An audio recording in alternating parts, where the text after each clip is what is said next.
Muchas gracias por acompañarnos. Realmente para mí es un verdadero placer tener aquí a todos ustedes acompañándonos de tantos lugares de Latinoamérica y de España.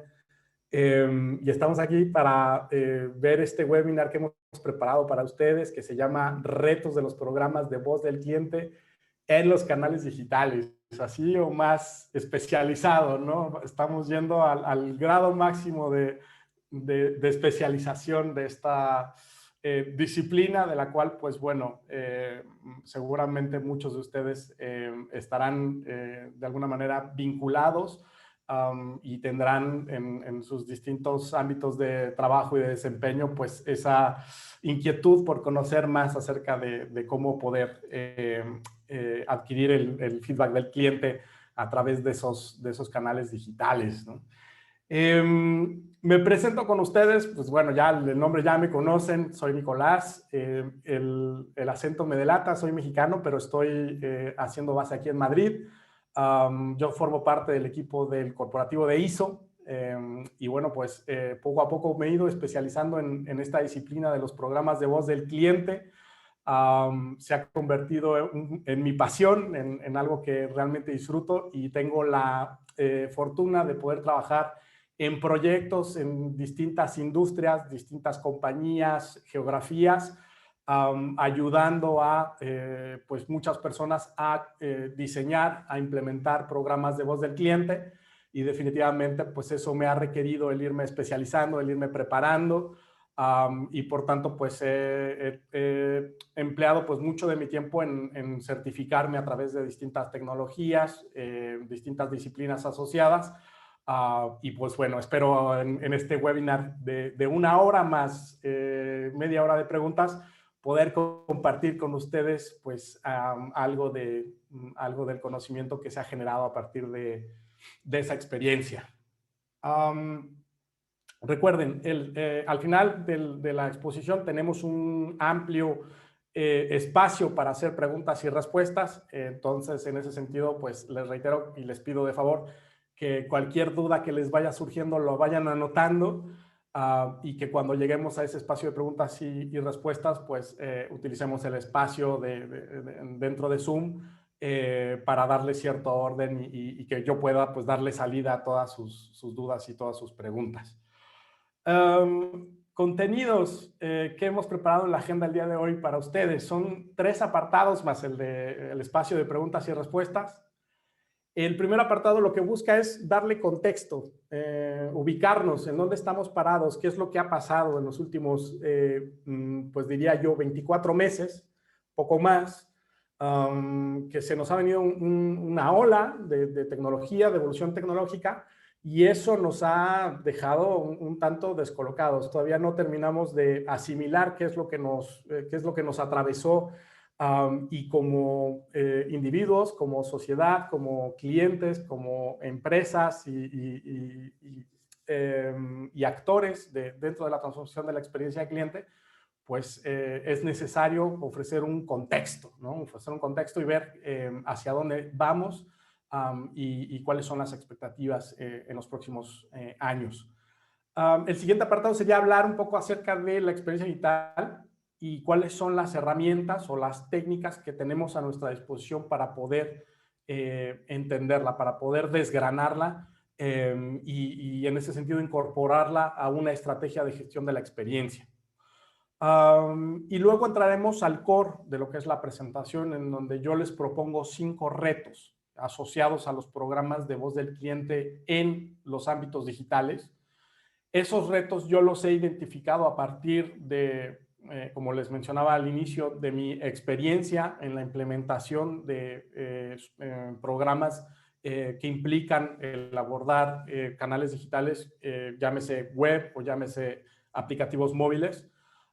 Y en ese sentido, pues bueno, vamos a revisar estos 5 retos que les propongo y trataré de ofrecerles algunos tips o algunos consejos que puede ayudarles si es que se encuentran en un propósito similar, ¿de acuerdo?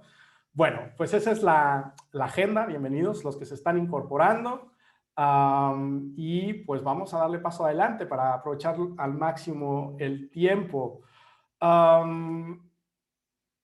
Satya Nadella, el CEO de Microsoft, un CEO bastante peculiar, un tipo muy original, con ideas muy innovadoras, ya nos advertía en 2020, ¿no? Ya decía, hemos observado el equivalente a 2 años de transformación digital en solo 2 meses. Él, desde luego, desde su posición como CEO de Microsoft, pues seguramente tenía información relevante que le llevaba a sacar esta conclusión, ¿no? Y realmente, pues la frase es muy impactante, ¿no? Pero vamos a ver algunas cifras que al final del día el tiempo le dio la razón a este señor, porque él de alguna manera hacía esta proyección de manera temprana. Todavía no terminábamos de entender qué es lo que estaba pasando. Y todo este fenómeno es como consecuencia de lo que ha ocurrido, ¿no? De esta emergencia sanitaria que todavía sigue estando presente y que nos deja un nuevo panorama, un nuevo contexto. Le da la razón un estudio de McKinsey que sale unos meses más tarde, que ya le pone números, ya le pone cifras a esta tendencia que observaba Satya Nadella.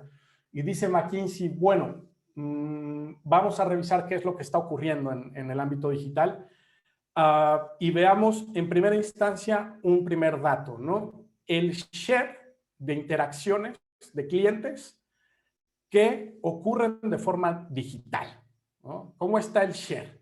Y vamos a contrastar el periodo final del 2019, o sea, diciembre de 2019 versus julio del 2020, 6 meses de diferencia. Y hemos pasado en promedio en el mundo de un 36% en diciembre de 2019 a un 58%.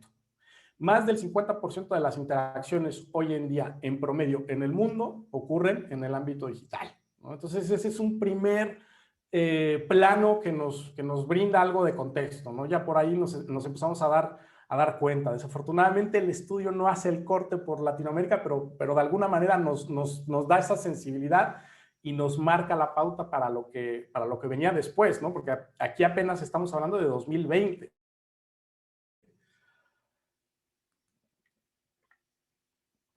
Mismo estudio, otra cifra. El share de productos y servicios que incorporan o que están parcialmente incorporados al ámbito digital, ¿no? ¿Cuántos de los productos tienen al menos un elemento digital embebido en su haber, ¿no? En su accionar, en la manera en la que lo contratas o en la manera en la que te lo entregan o lo utilizas, ¿no? Y compara los mismos periodos, 2019 finales versus julio 2020, y tendencia similar del 35% al 55%. Más de la mitad de los productos y servicios que se venden en el mundo cuentan ya con algún elemento digital, ¿no? Brutal también el dato, la cifra. Y esto nos lleva a sacar pues algunas reflexiones. O sea, yo creo que es importante para nosotros que estamos, digamos, involucrados en temas de transformación, en temas de gestión de la experiencia y de voz del cliente, pues tenemos necesariamente que hacer una reflexión y decir, bueno, pues el Customer Journey o el Journey del empleado también, lo podemos mencionar, ha sido alterado de forma definitiva, ¿no? Lo digital está ahora en el centro, en el core, en el corazón de las compañías, de las marcas, y eso es algo que difícilmente va a volver a ser como era antes. Estamos ante esta situación y por lo mismo, pues es necesario que nos planteemos nuevas estrategias o nuevas técnicas para poder abordar este nuevo panorama que se nos presenta. Y es que si lo vemos desde una óptica de nuestra dinámica social, de nuestra dinámica como individuos y personas que pertenecen a distintos grupos, pues en los últimos meses hemos ido incorporando un montón de cosas que anteriormente quizá todavía no las incorporábamos del todo. Cosas tan sencillas como, por ejemplo, hacer el súper, ¿no? Aquí vemos algunas cifras de cómo se incrementó la compra a través de Internet de lo que sería los abarrotes, ¿no? Los groceries. Estos son datos de una aplicación que se llama Instacart, ¿no? Los alumnos, los estudiantes, cómo incrementó la utilización de las aulas virtuales versus las presenciales. Nosotros en ISO lo hemos vivido en carne propia porque tenemos una universidad y de verdad hemos visto un boom, ¿no? en la demanda por esos cursos a través del formato online. Los doctores que encontraron en lo digital la vía para poder ofrecer consultas a distancia sin la necesidad de tener al paciente enfrente. El delivery, ¿no? Pasamos de esa dinámica de cenar fuera a cenar en casa y eso fue toda una revolución. O cosas como el entretenimiento, ¿no? La aplicación, por ejemplo, Discord, que es la que utilizan los gamers, los famosísimos gamers, para estar interactuando en tiempo real mientras están jugando pues esos juegos, ¿no? También por ahí se aceleró la utilización de estos servicios. Y otros aspectos también que tienen que ver, por ejemplo, con las comunidades, ¿no?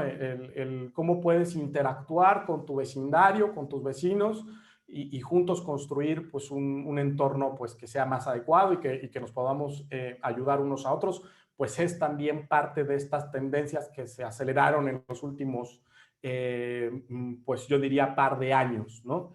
Así que bueno, pues yo creo que queda perfectamente claro y expuesto cuál ha sido esta evolución, ¿no? Ahora es importante que entendamos que estas tendencias no fue que nacieran hace poco, esas tendencias ya estaban ahí presentes.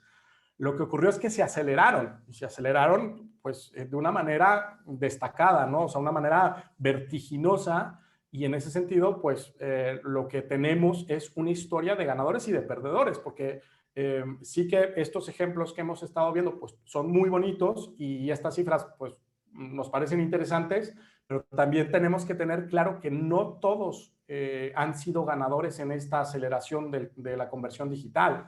Y de hecho, por el contrario, o sea, quienes estaban preparados y quienes ya estaban apostando por estos formatos y esta manera de interactuar con los clientes, pues continuaron viendo buenos resultados, inclusive mejores de los que traían antes. Y por el contrario, aquellos que estaban, digamos, en un modo un poco más lento de esa transformación digital, pues se la están viendo más difícil, ¿no? Están encontrando mayor dificultad para alcanzar el ritmo que otras industrias sí que están mostrando. Y además es dramático ver, pues, cómo en esa base de las verticales que vemos en este gráfico, que es del mismo estudio de McKinsey, pues encontramos industrias tan tradicionales como la banca, como las utilities, como la transportación, el retail, en fin, ¿no? Son industrias que conocemos y que sabemos que están ahí y que han visto una disrupción que les está dejando pues, en situaciones pues, bastante complejas y difíciles de abordar. ¿De acuerdo? Más allá de las cifras, cuando preparaba yo este webinar, tenía yo también la intención de ofrecer de alguna manera, algo que fuera más tangible o algo más emocional, algo o sea, está muy bien ver el número, pero ¿cómo podemos realmente decir o sensibilizarnos respecto a dónde estamos parados, ¿no? Y justo en una plática, hace poco, tuve la fortuna de conocer a un amigo que está por acá en España, que es programador. Él es de China y está haciendo prácticas aquí en Madrid. Y bueno, platicando con él, me enseñó su móvil y lo que tenía adentro. Y estuvimos revisando lo que es el WeChat. Yo a WeChat lo tenía ubicado como el competidor de WhatsApp. O sea, yo decía, bueno, pues WeChat es el WhatsApp que utilizan en Asia. Y vamos, pues sirve básicamente para lo mismo, ¿no? Y cuando lo empecé a ver, realmente me quedé sorprendido. O sea, se los digo en serio, eso fue hace un par de semanas. Por todo lo que tiene metido ahí y cómo, pues, la vida de sus usuarios está prácticamente ahí concentrada dentro de ese espacio, ¿no? WeChat lo que hace es utilizar mini programas y a través de inteligencia artificial, geolocalización, etcétera, etcétera, pues personaliza todo aquello que tú puedas necesitar, ¿no? Y de esa forma, pues tú accedes a distintos servicios y sin mucho esfuerzo, o prácticamente con cero esfuerzo, tú puedes accionarlos, ¿no? Entonces, todo esto reside en la experiencia de venta y los clientes, sin salir de una misma aplicación, tienen todo a su disposición. Por eso me gustó incluir este video que ahora mismo les voy a poner. Vamos a verlo y luego ya continuamos con el resto de la exposición. Voy a quitar mi micrófono para que se escuche el audio.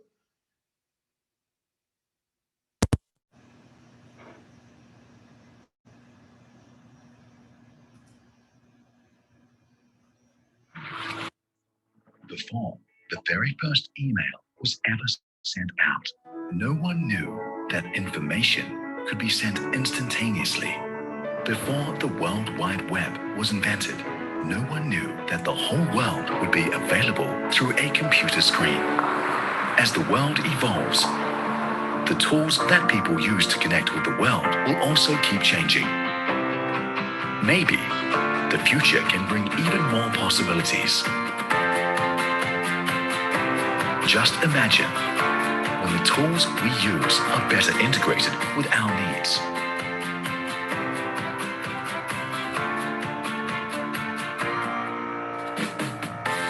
And will only appear when needed. This is the thinking behind mini programs.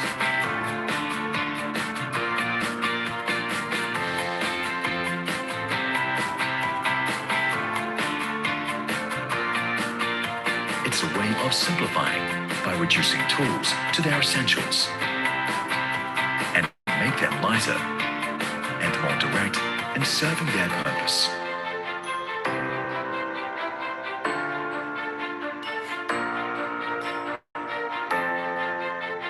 It's also a way of evolving,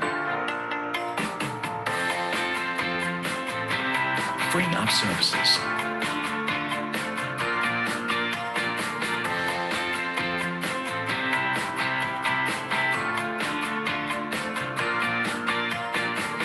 to satisfy the user's needs instantly. With this change, it will inspire us to imagine even more, to view time and space with new dimensions, and with this new mindset, things will not just be things, but also the entryway to new services right at our fingertips. Connect everything, and life's possibilities are limitless. The future has just begun.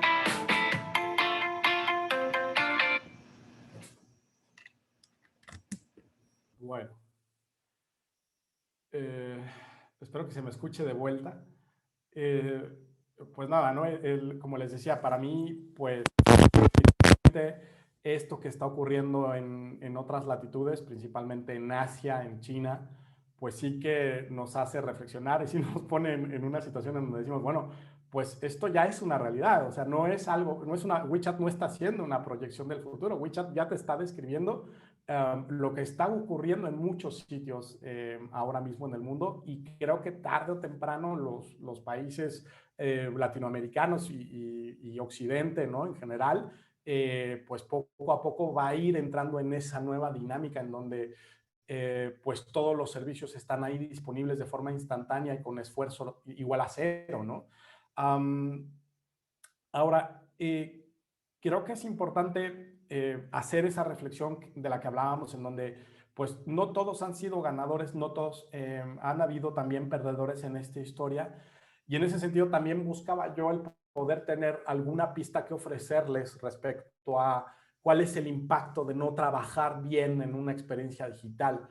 Y por ahí me topé con este estudio de Qualtrics, es muy reciente, es de este año, 2022, y que habla precisamente de que si tú no trabajas bien en una experiencia digital, por ejemplo, el 8% de tus ventas las puedes ver perdidas, ¿no? Y yo creo que es, o sea, yo creo que es un montón, es un dato muy revelador el decir, bueno, pues si yo no estoy trabajando bien la experiencia digital, pues voy a estar dejando de ganar el 8% de mis ventas, ¿no?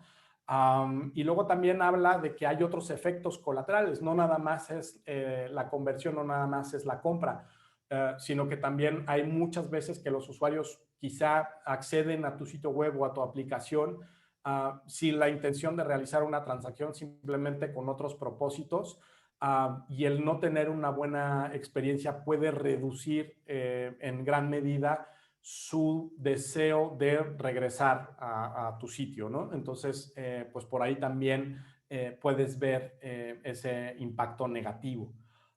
Yo creo que con esto pues es posible extrapolar y sacar algo de números y justificar en cualquier momento pues si debemos o no apostar por trabajar en la experiencia de cliente digital, ¿no? Concluyendo entonces esta introducción, ¿no? El resultado de la aceleración tecnológica que hemos descrito aquí con estas cifras y con estos ejemplos, ejerce una presión adicional sobre las compañías, sobre las marcas, para garantizar que las experiencias que se están otorgando a través de los canales digitales estén cumpliendo con las expectativas crecientes de los consumidores actuales, ¿vale? Y entonces, en ese sentido, aquellos líderes de experiencia y equipos que se encargan de transformar la experiencia tendrán esa responsabilidad de poder proporcionar insumos a sus clientes internos que incluyan, por un lado, insights que sean cuantificables y que identifiquen cuáles son las brechas que existen con respecto a la experiencia otorgada versus la experiencia percibida por los clientes y que puedan esos equipos priorizar en función al impacto económico que tiene el hecho de no trabajar sobre esas brechas, ¿no? El famosísimo return of nothing, ¿de acuerdo? Entonces, tenemos esa asignatura, tenemos esa responsabilidad como equipos de transformación de la experiencia y las herramientas que tendríamos a nuestra disposición para poder dotar a esos equipos o a esos clientes internos de esos famosísimos insights, los podemos plasmar en un cuadrante, ¿no? En donde, por un lado, vamos a tener herramientas que nos ayudan a saber qué es lo que está ocurriendo, y ahí podemos encontrar, por ejemplo, la analítica web.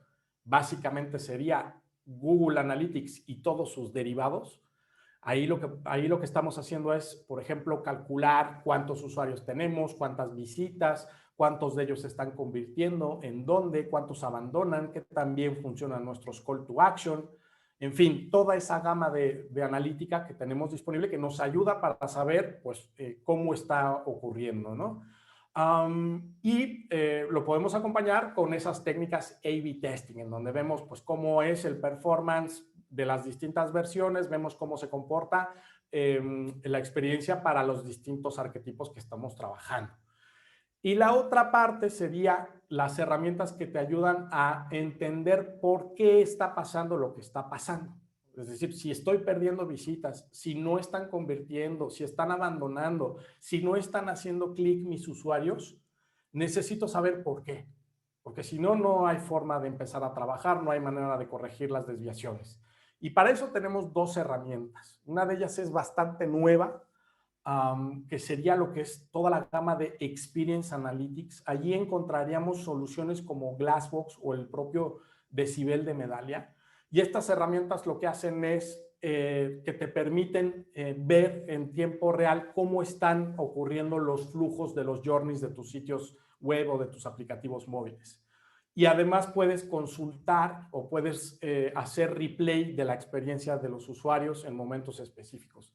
De tal forma que si ayer un usuario entró a mi sitio web y realizó o quiso realizar una compra, yo puedo entrar y ver la grabación de esa experiencia que el usuario tuvo y a partir de ahí saber qué fue lo que pasó. Y luego está la otra herramienta que es la que nos tiene aquí hoy en día, que son los programas de voz del cliente digitales. Y es el complemento perfecto de estas tres técnicas que describía yo, ¿no? El A/B testing, la analítica web y el Experience Analytics. A través de tu programa VOC digital, lo que vas a poder hacer es extraer métricas de experiencia, extraer insights a partir de los comentarios de los clientes y accionar la voz del cliente a través del closed loop. De tal manera que tú eres capaz de saber cómo está el sentimiento de tus usuarios con respecto a su experiencia digital, cuál es el nivel de esfuerzo que están realizando, qué éxito están teniendo en las tareas que se proponen concluir y, de ser posible, establecer un vínculo con la lealtad, ¿no? La lealtad hacia tu marca, la lealtad hacia tu compañía, y esto lo puedes hacer a través de métricas como el NPS. Esto lo vas a asociar con una necesidad de profundizar mucho más en la experiencia, y es ahí donde el Experience Analytics hace todo el sentido del mundo y es el combo perfecto para que empieces a trabajar sobre la transformación digital. ¿Vale?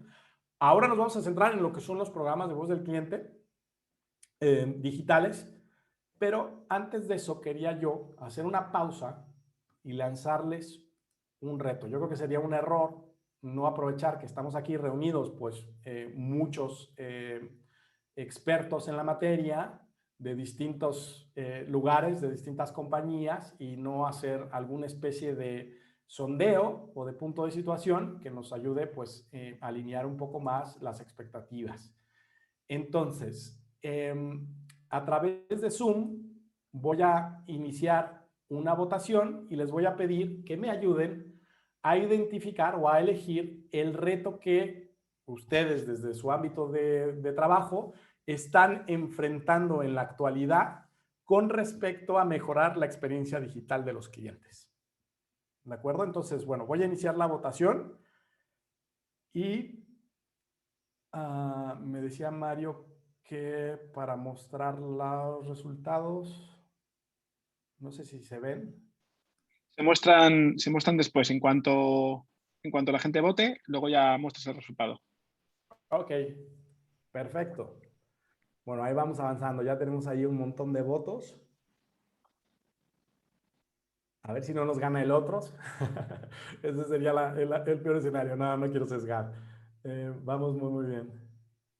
Y Wow. recordar que la opción es múltiple. Podéis votar una o dos opciones sin problema.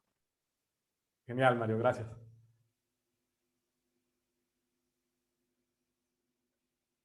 A ver. Bueno, damos un... Cuando empiece a ver que ya no se mueve, cerramos.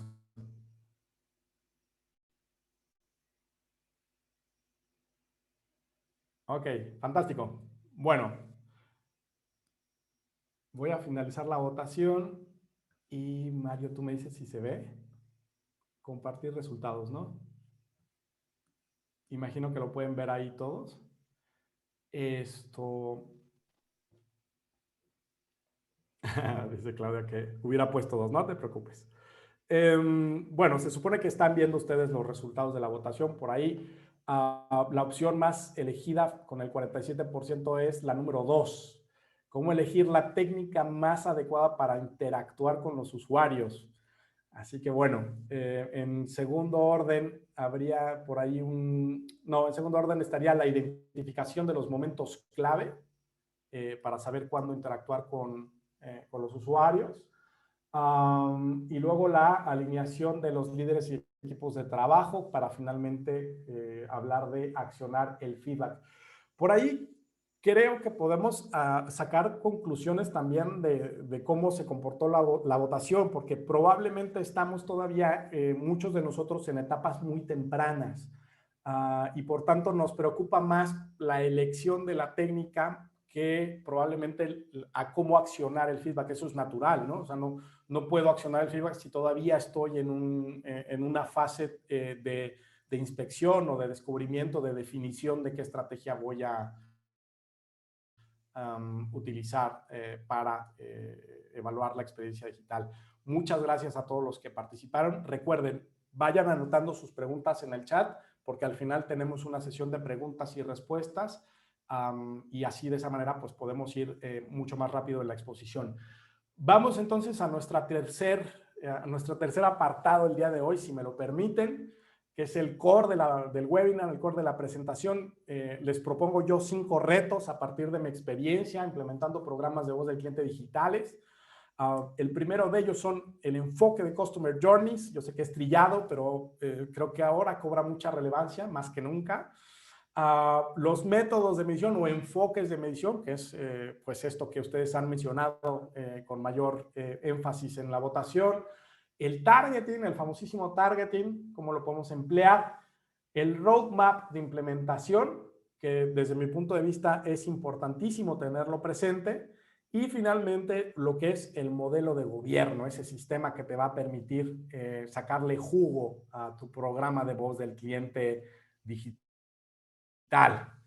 Así que bueno, vamos a revisar estos 5 retos, vamos a ver de qué manera podemos abordarlos y comenzamos entonces con lo que es el Customer Journey. ¿Por qué nos metemos en temas de Customer Journey, no? Pareciera que es una técnica pues que ya lleva aquí mucho tiempo y sin embargo pues no deja de ser importante, ¿no?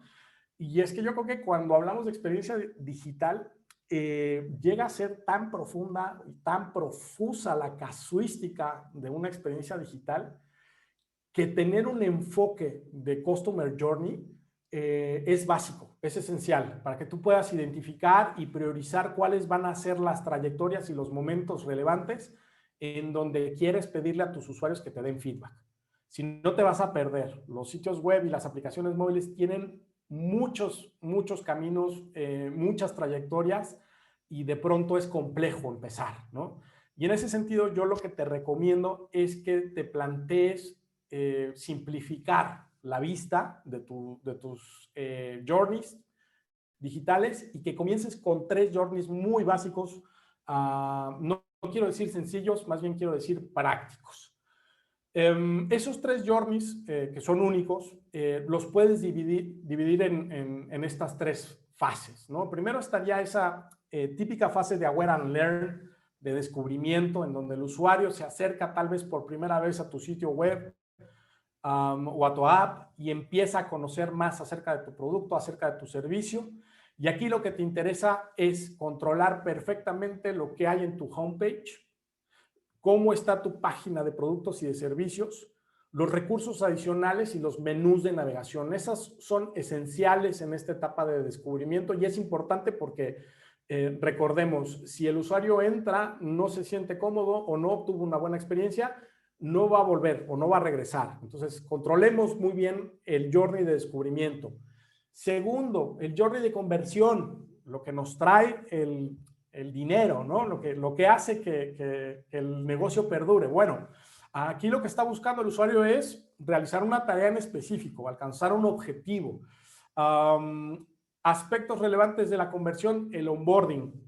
No en todos los casos hay onboarding, pero vamos, es una parte importante, el registro, cómo te das de alta. El checkout, ya conformaste tu orden, ya te decidiste, vas a confirmar y quieres que todo salga bien. Y todo aquello que contenga un formulario. Todo eso forma parte del journey de conversión. Y luego estaría el journey de soporte, que yo creo que pues, el nombre mismo nos lo revela, pero pues bueno, es cuando el usuario tiene que resolver alguna duda o tiene que reportar algún problema.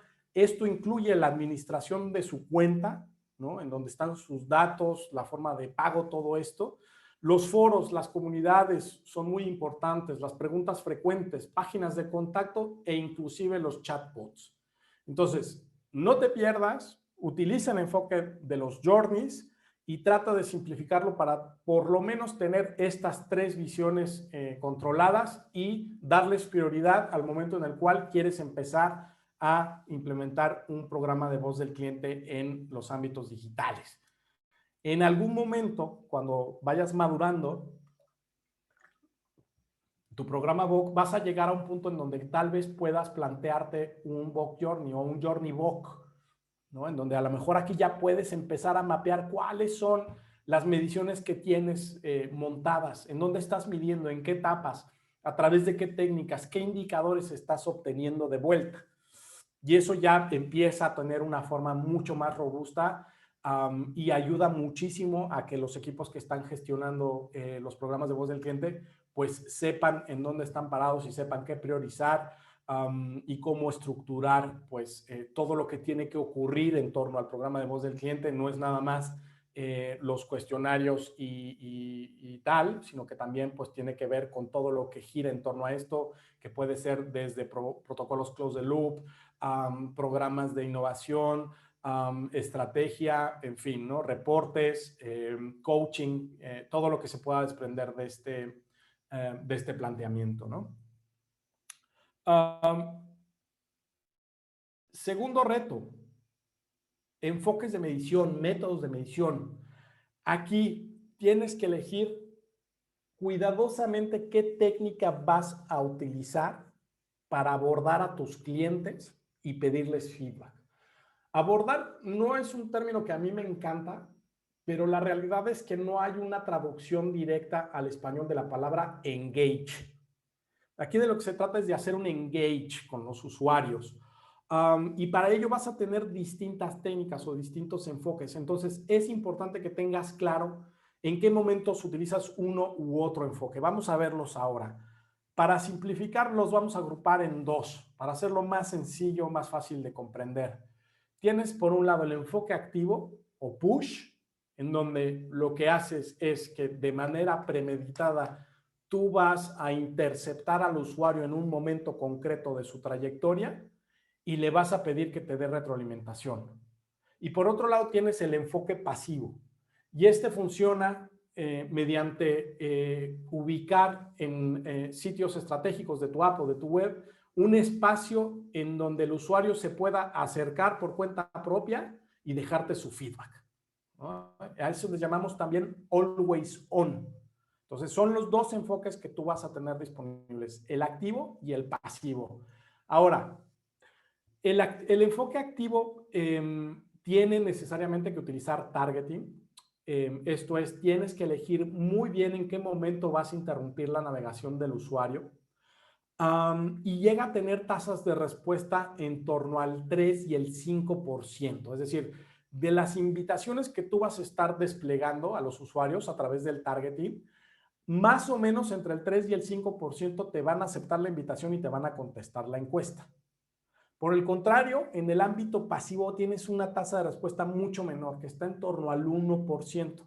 Pero ojo, eso no quiere decir que el enfoque pasivo no sirva. De hecho, conforme va pasando el tiempo, te vas a dar cuenta de que ahí estás generando un montón de información que es muy útil. ¿Por qué? Porque los clientes que se acercan y te dejan feedback a través del enfoque pasivo, es porque seguramente o les encantó tu sitio o están súper enojados contigo. Y si están súper enojados contigo y te dejaron feedback, de alguna manera creen en ti. Entonces ahí tienes una base de información muy valiosa y no se dejen sorprender por esa tasa de respuesta tan bajita que de pronto uno pudiera observar. Simplemente por profundizar un poco, el intercept o el enfoque activo, ¿no? La idea es comprender la experiencia del usuario en función de su comportamiento en los canales digitales. ¿Dónde lo desplegamos? En páginas específicas, posterior a una transacción o a una acción. Puede ser, por ejemplo, una contratación o un abandono, una transacción. ¿Cómo se despliega? A través de un pop-up, de una ventanita, de un slider, una caja superior.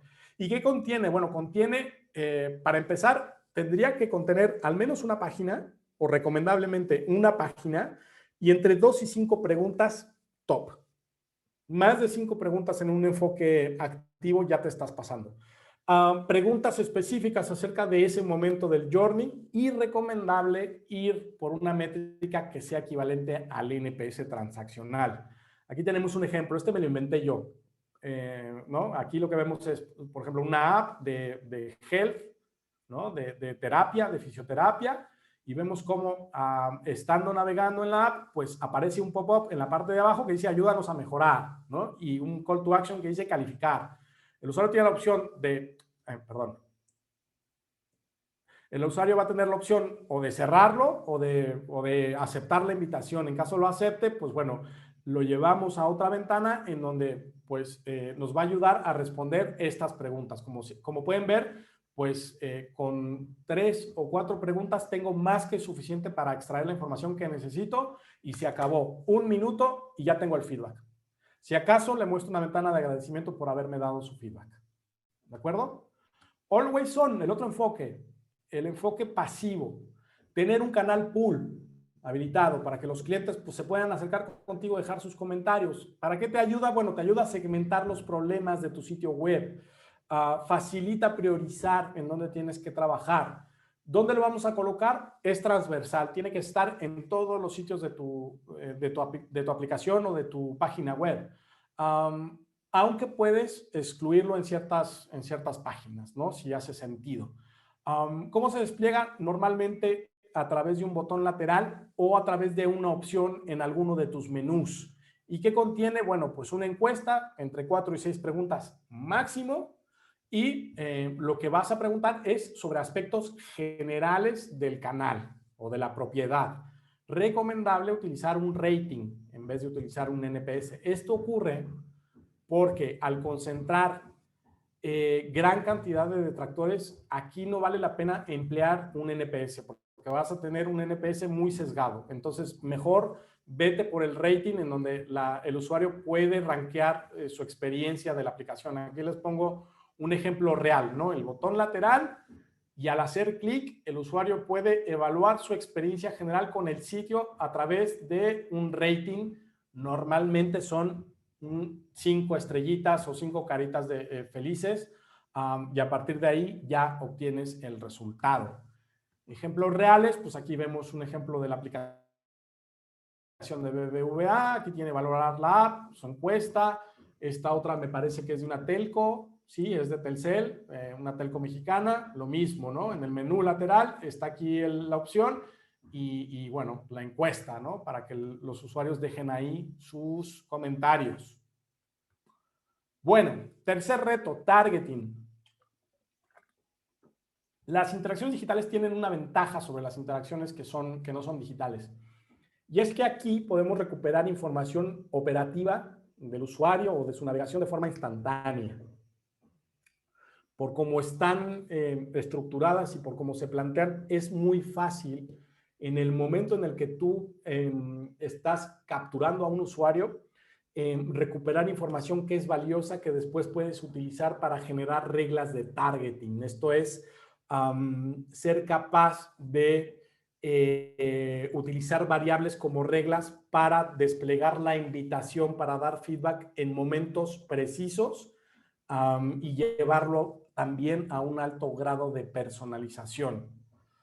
Un ejemplo de targeting muy sencillo, ¿no? Que tiene que ver con reglas de saturación, para que al usuario no le esté apareciendo continuamente la misma encuesta. ¿Has tomado la encuesta anteriormente? Sí. ¿Esta encuesta la respondiste en los últimos X días? Sí. No mostrar. No ha respondido la encuesta el usuario, pues entonces muéstrala. Otro escenario, el usuario no ha contestado la encuesta anteriormente. Ok, ¿a ese usuario ya lo invitaste a contestar la encuesta en los últimos X días? Sí, entonces no se la muestres. No lo he invitado. Bueno, entonces muéstrale la invitación. ¿En qué escenarios vamos a interactuar con ese cliente? En las combinaciones del escenario 1 y 2, es decir, ya tomó la encuesta, pero no lo has encuestado durante un periodo de tiempo específico.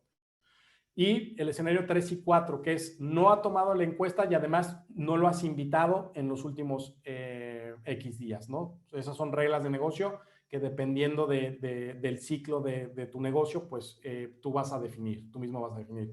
Y de esta forma planteas tú tus reglas de targeting. Algunas recomendaciones: empieza con muestras pequeñas, en torno al 15% del tráfico total de tu sitio. Despliega tus invitaciones cuando el tiempo de navegación esté por arriba del tiempo promedio. Así evitas que el usuario esté en otras cosas o lo interrumpas a la mitad de algo. Es conveniente especificar en estas reglas de targeting que haya visitado al menos 3 páginas durante esa sesión antes de invitarlo a contestar una encuesta. Y los días de cuarentena pues van a depender de tu ciclo, ¿no? Para ello puedes usar la regla de los 30, 60 o 90 días y si es posible utiliza el targeting avanzado para incorporar información del usuario para segmentar, es decir, por ejemplo, mostrar invitaciones únicamente a usuarios de sistemas operativos Android o que estén utilizando un explorador Chrome. Todo eso es información que tú puedes recolectar y que puedes utilizar como regla de targeting. Bien, reto número 4, roadmap de madurez, la capacidad que tiene una organización para diseñar y ofrecer interacciones digitales que sean sencillas y que incorporen ese elemento de emoción. Esto es algo que no se logra de la noche a la mañana. Tienes que trazarte una ruta crítica y tienes que ir evaluando tu estado de madurez continuamente para ir trabajando en cerrar las brechas que vayas encontrando. Este es un roadmap de madurez que utilizamos en ISO, adaptado a la gestión de programas de voz del cliente digital, y distinguimos cinco etapas. La primera, explorar. Aquí estás apenas definiendo cuál es tu visión de la experiencia digital. Estás montando tu modelo de gobierno y estás trazando un roadmap para implementarlo. Luego entrarías a una etapa que le llamamos definir, en donde ya eres capaz de capturar feedback en algunos momentos de la trayectoria del cliente en su journey digital. Ya eres capaz de priorizar algunas acciones de mejora y ya tus colaboradores empiezan a tener cierta alineación con respecto a los avances que tu programa de voz del cliente digital está observando.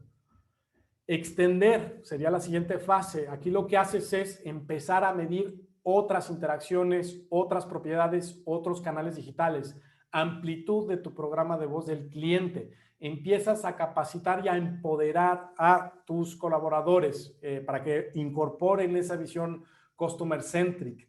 Generas insights accionables y empiezas a analizar el feedback y a establecer correlaciones de la experiencia con respecto a las métricas operativas o métricas de negocio, y ya eres capaz de montar informes personalizados para que la toma de decisiones ocurra en distintos niveles de la organización.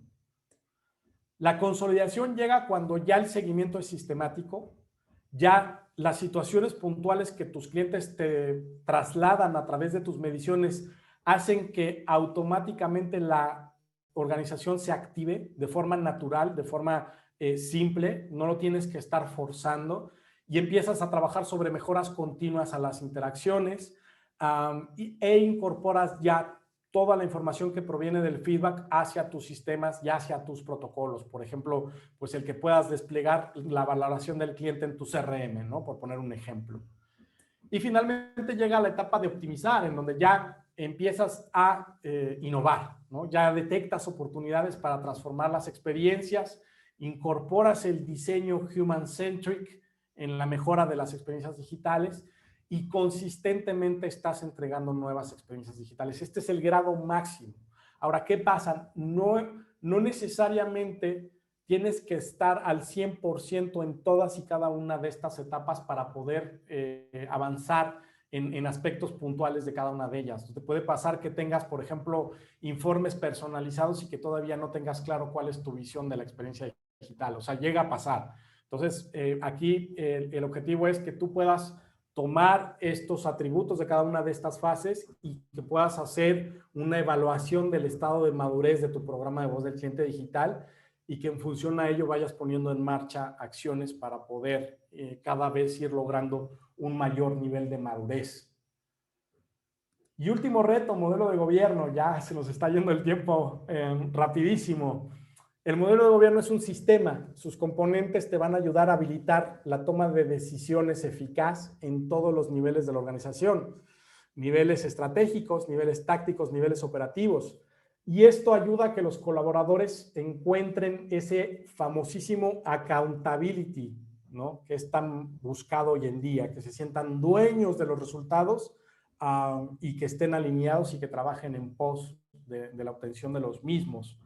Un modelo de gobierno tiene distintos niveles, ¿no? Decíamos, la gestión estratégica. Bueno, pues aquí se define la visión de lo que tiene que ser la experiencia digital. Garantizamos los recursos para que se pueda llevar a cabo esa visión. Establecemos los objetivos y asociamos las métricas de experiencia. Tomamos decisiones. En la gestión táctica, ¿qué vamos a hacer? Vamos a hacer el enlace de la operación con la estrategia. Aquí tenemos equipos multidisciplinarios que se reúnen de forma periódica para poder identificar acciones de mejora que sean transversales y que puedan contribuir al cumplimiento de esa visión que está establecida en la estrategia. Después vendría la capa operativa. Aquí lo que estamos buscando es ofrecer soluciones puntuales a los clientes, ¿no? Esos casos que se nos presentan y que identificamos y capturamos a través del programa, los identificamos, los documentamos y generamos conocimiento para ofrecer coaching al resto de equipos. Y si nos llegan a presentar situaciones que son reiterativas, tenemos la capacidad de escalarlas para que dentro de la gestión táctica podamos abordarlas. Y finalmente, hay una cuarta capa que formalmente no es parte del modelo de gobierno, pero que tiene que estar presente, que es el programa BOC, ¿no? Como tal. Que tiene que haber un equipo ahí que, bueno, pues por un lado, defina qué métricas se van a utilizar, qué cuestionarios, en qué momentos del journey vamos a aplicar las mediciones, qué enfoques vamos a utilizar, sobre qué tecnología, cómo vamos a difundir los resultados, cómo está el desempeño del programa BOC, cómo lo vamos a mejorar, cómo lo vamos a escalar, en fin, toda esa gestión que está embebida dentro del programa de voz del cliente, pues tiene que necesariamente estar contemplada dentro del modelo de gobierno o interactúa con él al menos. Y aquí vemos cómo funciona, ¿no? Este es el ejemplo clásico de cómo transformamos la organización a través del Close the Loop.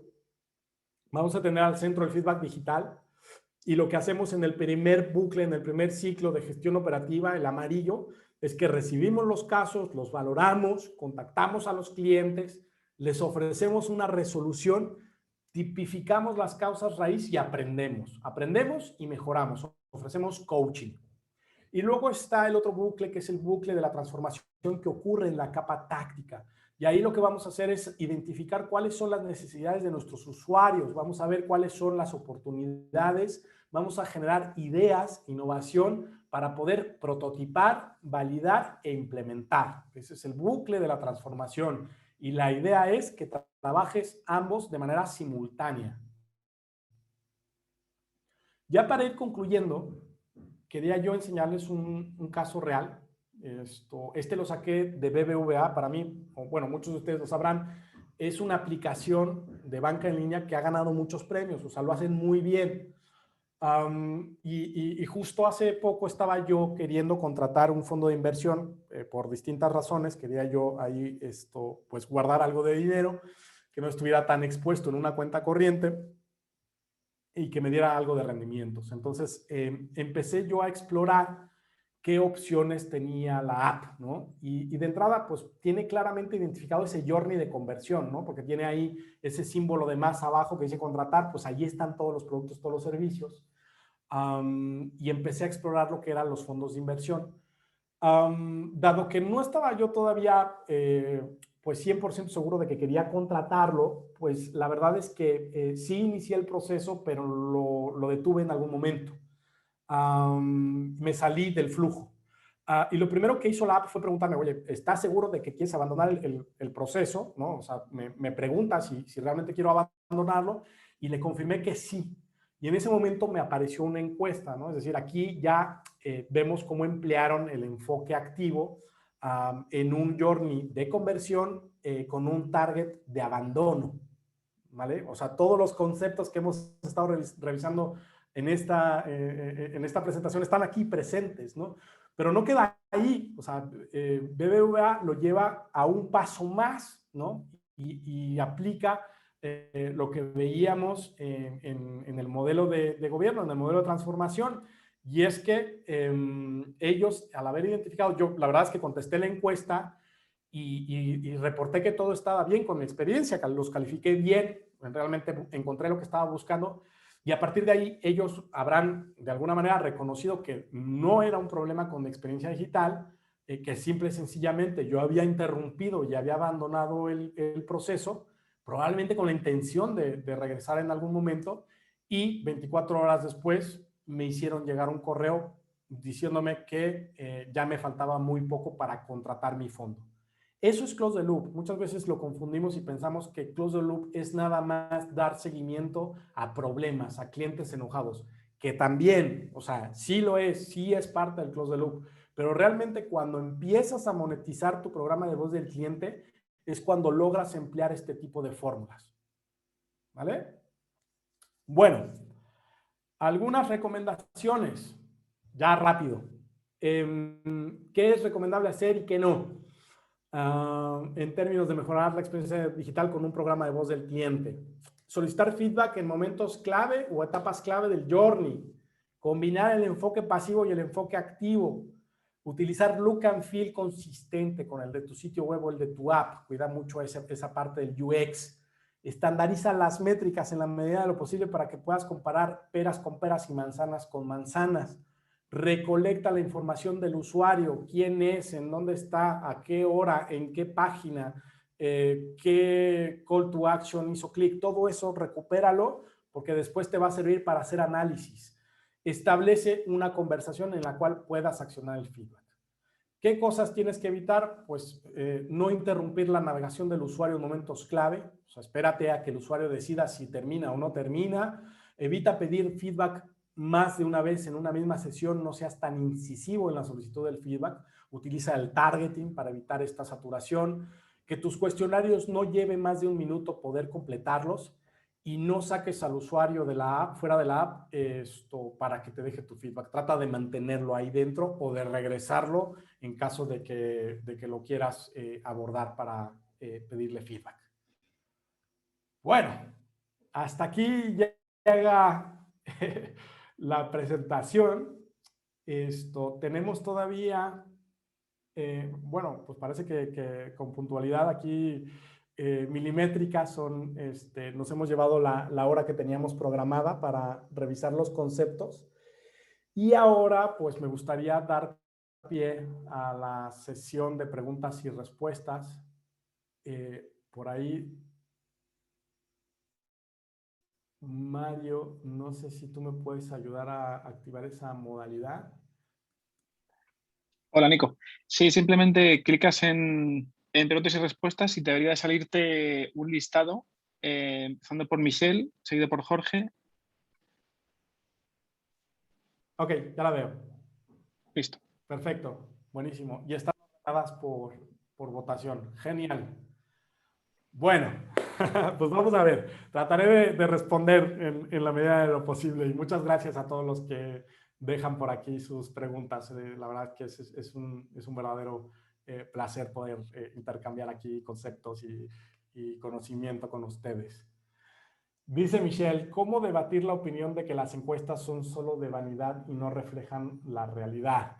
Hay personas en el ámbito de UX Research que lo mencionan en todos los foros. Es verdad que de pronto las áreas de UX sí que son, a veces como que muestran cierta reticencia, ¿no? A los programas de voz del cliente. Y muchas veces a ellos lo que toca es tratar de abordarlos desde un punto de vista de cómo piensan ellos, ¿no? O sea, cuál es su lógica de pensamiento. Ellos lo que quieren evitar es añadirle esfuerzo al cliente. Y en ese sentido, el reto consiste en lograr que la integración del feedback no sea parte del flujo natural del usuario y que no sea un elemento extra, ¿no? Si se fijan en el ejemplo que veíamos de BBVA, realmente la invitación está disfrazada, ¿no? La invitación es el segundo paso. Está disfrazada bajo una confirmación de que si quieres o no abandonar. La confirmación del abandono es lo que detona la encuesta, ¿no? Entonces, ahí te economizaste un paso que es la invitación, ¿no? Entonces, de alguna manera, ahí ya empiezas a trabajar en no alterar la experiencia del usuario y eso muchas veces ayuda a que los equipos de UX se sientan mucho más convencidos de que este es el enfoque. Más allá de eso, yo les regresaría la pregunta, o sea, y entonces, ¿cómo sabemos si los usuarios están recibiendo o no la experiencia que ellos esperan? Además, por otro lado, como hablábamos al comienzo, de alguna manera lo que te va a dictar las pautas para saber si tienes o no que actuar y empezar a medir, van a ser en la analítica web. O sea, cuando tú empiezas a ver que tus métricas que provienen de la analítica web pues no están mostrando el comportamiento esperado, pues ahí toca empezar a evaluar y a indagar mucho más acerca de lo que está ocurriendo. Hay otro tipo de métricas que también puedes incorporar en tu argumentación, y eso es, por ejemplo, con el enfoque pasivo, que tiene un beneficio colateral, que es el de desviar a los clientes que no logran cumplir su propósito hacia una gestión interna y evitar que vayan a las redes sociales a hablar mal de tu sitio web, ¿no? O sea, también tiene esa lógica detrás de todo esto el programa de voz del cliente digital. O sea, si tú ahí capturas al usuario antes de que se vaya enfadado de tu sitio y que empiece a hablar mal de ti en otros lados, pues ya vas ganando, ¿no? Entonces, o sea, para mí es fundamental el poder tener esa temperatura y ese insumo que provenga directamente del usuario y poder utilizarlo para proponer mejor. O sea, yo de verdad que ahí sí no estoy para nada de acuerdo con aquellos que lo están cuestionando, ¿no?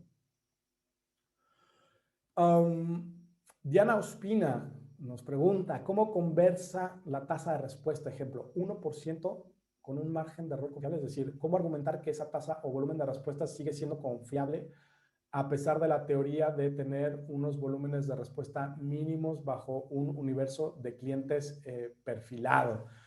Bueno, va a llegar un punto, Diana, la verdad es que yo no soy muy fan de todo tener que justificarlo a partir de una muestra estadísticamente representativa, porque hay un punto en el que ahí nos perdemos mucho en eso. Y yo creería que si tú logras ser consistente y logras tener por ejemplo, esa medición que te está dando el 1% de respuestas, va a llegar un momento en el que vas a acumular suficientes respuestas para ya poder empezar a hablar de la representatividad estadística, ¿no? O sea, aunque es el 1%, pues ¿cuántos usuarios entran al sitio web? Bueno, pues a partir de una muestra de 500, ya cualquier cosa, pues ya tiene un alto grado de confiabilidad, ¿no? O sea, ya estás alcanzando ahí un volumen suficiente como para decir, oye, pues mira, yo tengo aquí un suficiente volumen de respuestas como para que te puedas confiar en ello, ¿no? Así que por ahí no suframos tanto con alcanzar tasas o alcanzar volúmenes y representatividades, sino que más bien trabajemos en colocar esa capacidad de entablar comunicación con los clientes, porque ese tiene que ser el propósito y no otro, ¿no? Diferencias entre B2B y B2C. Bueno, o sea, a ver, sí que hay ciertas diferencias. Normalmente el B2B, los ambientes son eh, pues muy privados. O sea, quiero decir, normalmente son plataformas que requieren un login, ¿no? Una autenticación. O sea, es decir, entras a un portal en donde pues tienes que estar ahí. Yo creo que la diferencia está en el journey y que probablemente en los B2B cobra más relevancia todo aquello que tiene que ver con soporte, ¿no? O sea, todo lo que son los foros y las comunidades, todo lo que tenga que ver con la documentación, las páginas de soporte.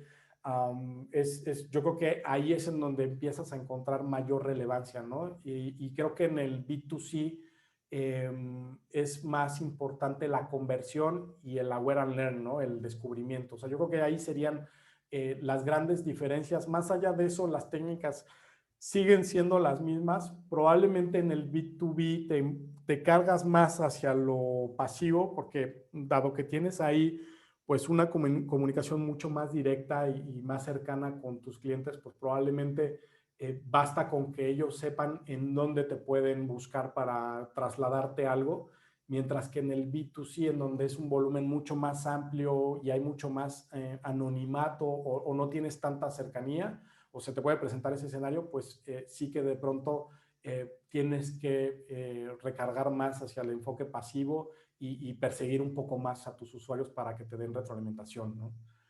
Yo destacaría esas divisiones más allá de los temas clásicos que tienen que ver con el look and feel, con la manera en la que comunicas y la manera en la cual redactas tus preguntas, pues que son elementos importantes de la experiencia de contestar una encuesta, ¿no? Estudios, dice Michelle, ¿nos pueden compartir por favor estudios o bibliografía del tema? Sí, desde luego, Michelle, por supuesto. Algunos de los gráficos que citamos aquí al comienzo traen ahí en formato APA la cita para que puedas encontrar y puedas descargarlos. Y luego también Mario y el equipo nos van a compartir la presentación unos días después. Y procuraremos incluirte alguna bibliografía, incluyendo algunos blogs, algunos posts que tenemos en el blog de ISO, que hablan precisamente de este tema. Y luego también tenemos algunos otros webinars que pueden ser interesantes, Michelle, como por ejemplo el webinar de Glassbox, que se centra más en la etapa de Experience Analytics, y que bueno, pues ese complemento, ¿no?, de los programas de voz del cliente digital. Claudia, gracias a ti. ¿Cómo sacar mejor provecho a los comentarios abiertos? ¿Ok? Son muy valiosos, aunque colocas etiquetas. Los clientes se quieren expresar y justo es lo que queremos, pero el volumen y la complejidad del análisis se está volviendo muy complicada. ¿Recomiendan alguna herramienta, alguna mejor práctica?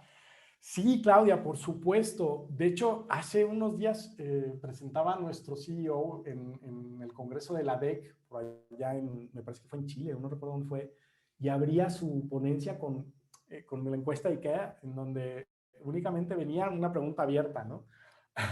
A ver, la tendencia hoy en día es cada vez más a poder tener la capacidad de analizar el feedback desestructurado, ese es el término correcto, ¿no? Es decir, aquel feedback que viene en formato de pregunta abierta, ¿no? Cómo lo procesas, cómo lo analizas y cómo lo accionas, que es un reto mayor. Hay herramientas como, por ejemplo, anteriormente se llamaba Clarabridge, ahora lo adquirió Qualtrics, y que, bueno, se dedica precisamente a procesar los comentarios abiertos, ¿no? Luego también el Text Analytics es bastante útil en ese sentido. Y ahí básicamente lo que haces es, a través de inteligencia artificial y de machine learning, tu plataforma empieza a aprender a categorizar los comentarios de los clientes, asignarles un sentimiento que puede estar, o que puede, por ejemplo, en un mismo comentario puede tener más de un sentimiento. Puedes expresar algo bueno y algo malo en un mismo comentario, e inclusive añadirle un grado de esfuerzo que se ve reflejado en lo que el cliente está mencionando, y de esta forma empezar a generar analítica que la puedas cuantificar y que puedas tipificarla y empezar a accionarla, ¿no? Por ponerte un ejemplo, a lo mejor empiezas a recibir muchos comentarios que giran en torno, pues qué sé yo, al menú lateral, ¿no? Que a lo mejor te están diciendo tus usuarios, es que es muy complejo hacer login o este formulario no funciona. Bueno, pues ahí esa analítica te ayuda a procesar todo eso, a decirte que hay un sentimiento negativo asociado al menú o a la palabra menú, y que está presente en cierta cantidad con respecto al total del volumen de comentarios, ¿no? Entonces es un enfoque muy, muy útil. Desde luego, si te interesa saber más del tema, en nuestro portafolio de productos y de soluciones en ISO, pues tenemos mucho respecto a ese tema. Catalina Campos, hola. ¿Por qué en Always On no es recomendable usar el NPS? Muy buena pregunta, Catalina. Recordemos el concepto de ángeles y demonios. ¿Qué pasa con el Always On? Normalmente, lo que va a pasar en el Always On es que se te van a acercar usuarios o que están muy contentos o que están muy enojados contigo. Y lo más probable es que sea lo segundo. Entonces, es de poca utilidad que tú coloques un NPS porque va a estar siempre en un nivel negativo y no vas a observar un progreso. Esa es la realidad, porque aquí va a caer todo aquel usuario que te quiere reportar algo va a aprovechar este espacio para dejártelo, ¿no? Entonces, conviene más bien irte por una métrica más global, más general, que pueda ser un rating más que una evaluación de tipo NPS, justo por esa razón, ¿no? Aquí conviene utilizar más este tipo de enfoques, ¿no? ¿Cómo calificas tu experiencia en general? Si te fijas, pareciera que está más orientado hacia un tema de satisfacción con el canal que a un tema de recomendación o de lealtad con la marca. Ese es el matiz. Es un matiz, pero es una gran diferencia, ¿no? Y así evitas que esa negatividad que está inherente, pues te esté generando un indicador que no vas a poder utilizar porque no vas a lograr visualizar ningún progreso, ¿no? Esa es la razón detrás de eso. Joaquín, opinión de la herramienta InMoment para la gestión de voz del cliente. Mira, Joaquín, honestamente no me siento capacitado como para darte una valoración de InMoment. Te soy honesto, no he tenido la oportunidad de utilizarla, pero vamos, desde luego que sí que está ahí, se está haciendo un hueco ahí entre las grandes soluciones, ¿no? Disculpa que no tenga yo capacidad de darte más información al respecto. Nunca la he usado. El NPS relacional, dice Jorge. Hay una técnica, Jorge, del NPS relacional en donde vas a utilizar el enfoque activo, pero a diferencia de asociarlo a una interacción o a una tarea, lo que vas a hacer es que en un momento aleatorio, definido por tus reglas de targeting, a ciertos usuarios los vas a interceptar y les vas a preguntar por el NPS. Y ese a lo mejor te puede servir como un NPS relacional, pero honestamente esto está mucho más asociado hacia la transaccionalidad, ¿no? Pero ese enfoque te puede servir si es que quieres medir el NPS relacional, ¿no? Ese le llaman, en algunos sitios le llaman intercept general, el que no está asociado a ninguna transacción o a ninguna tarea del cliente, ¿no? Simplemente bajo ciertas condiciones dices, ¡pop! Quisiera yo preguntarte por tu experiencia, ¿no? Y ahí puedes meter un NPS que sea más de orden relacional. Dice Carla, ¿por qué NPS y no ISC? ISC, que si me ayudas a escribir en el chat, ISC, ¿qué es? No quisiera asumir algo que no es. Índice de satisfacción. A ver, en realidad, no, o sea, digo, a reserva de que me comentes a qué indicador te refieres, yo creo que o sea, aquí, desde luego, pues, habremos fans y adeptos al NPS, pero en realidad, tú en una encuesta pasiva, por ejemplo, activa, por ejemplo, aquí traía un ejemplo, quería yo mostrarles. No, este se lo qué pena. No la traigo. Pero vamos, que hay un punto en el que tú puedes emplear distintos enfoques, ¿no? Mira, aquí en el ejemplo que traía yo, perdona.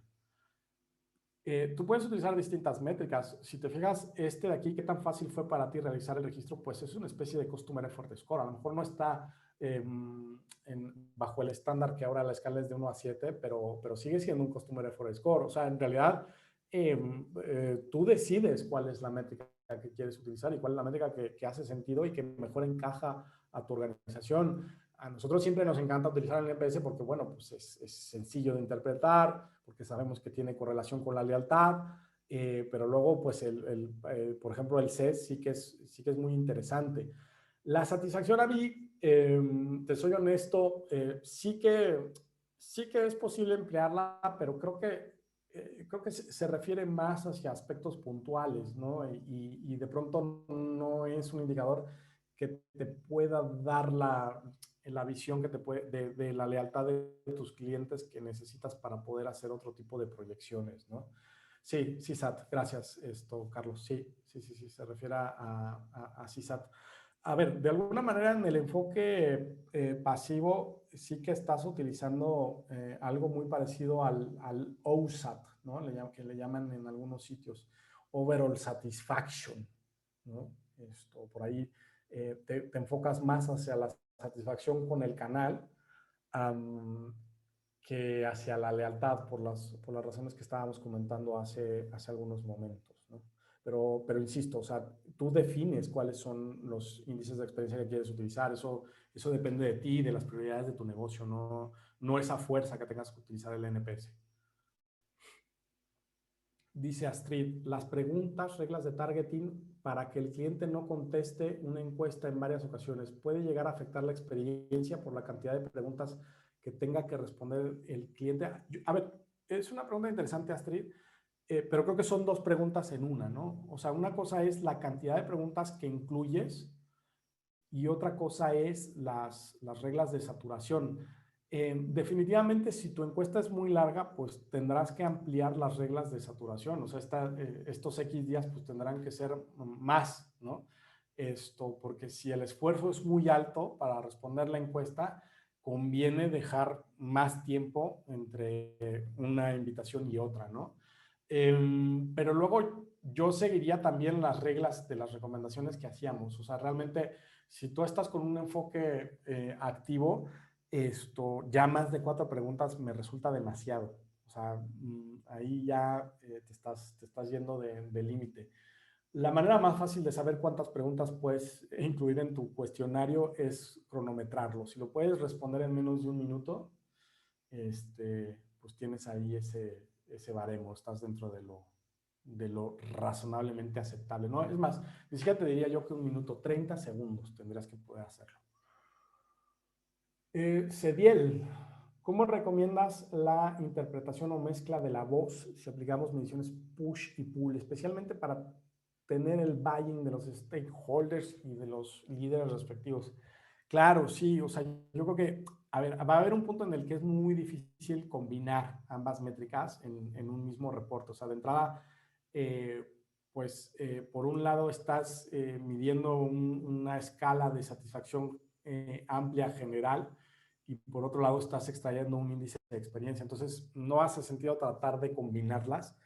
La primera está haciendo referencia a una experiencia general de un canal, de una propiedad, de un sitio web o de una aplicación, mientras que la segunda probablemente se está centrando en alguna acción específica, ¿no?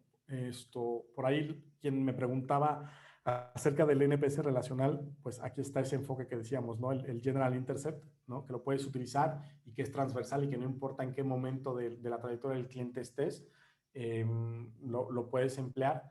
Pero sí que tienes que distinguir entre unos y otros, ¿no?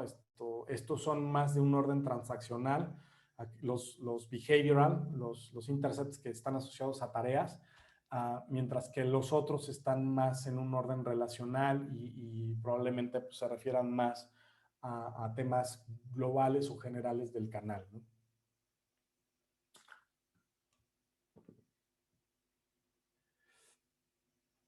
¿Cómo vamos de tiempo? Tenemos ya por ahí 5 segundos. Voy a tratar de responder algunas otras preguntas. Dice Henry, ¿cuál es tu recomendación para tocar a un cliente en términos de consulta de experiencia? Mi recomendación para tocar a un cliente... Perdóname, no entendí muy bien la pregunta, Henry, si me la vuelves a poner, si me ayudas a clarificar un poco. Eduardo Piquet, hay empresas que miden NPS para evaluar un producto o un canal en lugar de medir la recomendación de la marca, entonces terminas con muchos NPS en la misma empresa, en tu opinión. Sí, bueno, pues sí, definitivamente, ¿no? Ahora, pues bueno, el NPS tiene esa característica, ¿no? Que lo puedes comparar.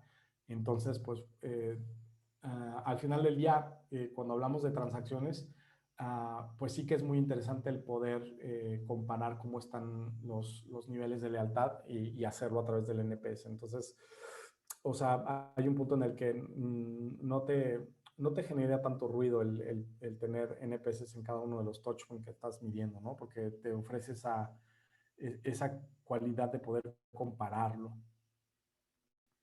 Carlos de la Torre, y como follow-up a la respuesta anterior, ¿hay manera de optimizar la participación de los del medio y no solo que respondan feedback los más extremos, los que se quejan y los que te alaban? Bueno, yo creo que ahí, Carlos, precisamente para eso está el enfoque activo, ¿no? O sea, precisamente tomando en consideración que el enfoque pasivo pues está...